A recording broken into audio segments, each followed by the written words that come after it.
Hey guys, welcome back to Pathology Insights Beyond Basics. So, in the last video, we read about the practical approach when we see raised hemoglobin or hematocrit in a CBC. Then we suspect polycythemia. There are different types of polycythemia, like relative polycythemia, absolute polycythemia, that can be polycythemia vera, or secondary polycythemia due to erythropoietin increase. Okay. So today we will discuss in short directly what WHO has given as the diagnostic criteria. Okay, so these are the diagnostic criteria given by WHO.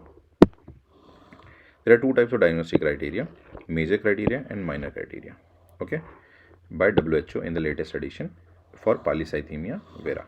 Okay, what are the major criteria? Let's see. For major criteria, we have first hemoglobin, that we read in the last video. Hemoglobin more than 16.5 or hematocrit more than 49% in males, and if it is a female, more than 16 gram per deciliter is hemoglobin or more than 48% is the hematocrit.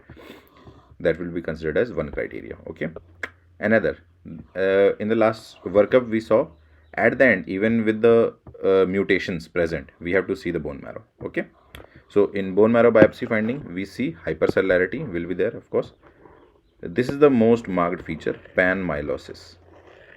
Panmyelosis. Okay, that means trilineage growth. It means all the three lineages are increased. Okay, this is not commonly seen everywhere. This is only seen here in myeloproliferative neoplasms. When this term comes, panmyelosis, all the three lineages are increasing. It is most likely polycythemia vera. Okay, so on bone marrow, what do you see? Panmyelosis. That means erythroid proliferation prominent, prominent granulocytic proliferation, and prominent megakaryocytic proliferation. Okay, prominent erythroid, prominent granulocytic, and megakaryocytic. All the three lineages will be increased, prominent. Okay, especially in megakaryocytic, we see pleomorphic megakaryocytes and mature megakaryocytes, which are different in sizes. Okay, so this is the bone marrow biopsy finding. Okay, then third major criteria is presence of JAK2PV617F mutation. This is the most common mutation. I told you in the last video, most common mutation. The less common mutation is JAK2 exon 12 mutation. So when this is not present, we always look for this. Okay, and finally we always look for bone marrow. Okay, whether this is present or not, whether the mutations are there or not, we look for the bone marrow. All this I have discussed in the workup in the previous video.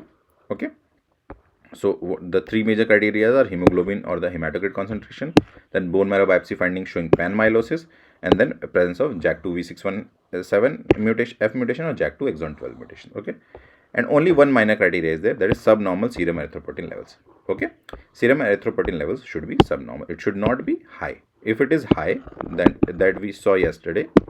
If it is high, that we saw yesterday, in the last video, what does it mean? It means secondary polycythemia. Okay, secondary polycythemia. Okay, it is not a polycythemia vera. Okay,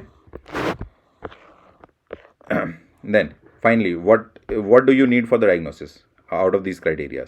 Okay, for polycythemia vera, for the diagnosis, we need all the three major criteria. Then it is called polycythemia vera. Or first and second major criteria. See, first is the hemoglobin hematocrit concentration, and the second is the bone marrow finding. Okay, these two are there. If this is there or not doesn't matter. If these two are only there, along with the minor criteria. Okay, so first and second major criteria along with the minor criteria, then it can be called as polycythemia vera. Okay, and if all the three are there, then minor criteria is not needed. So this is the basic WHO finally told to diagnose polycythemia vera. Okay, let's look at the chart as a whole. Easy. Major criteria, minor criteria, all the three major criteria, then it is polycythemia vera. If only two plus one minor criteria, then it is polycythemia vera. Okay, thank you.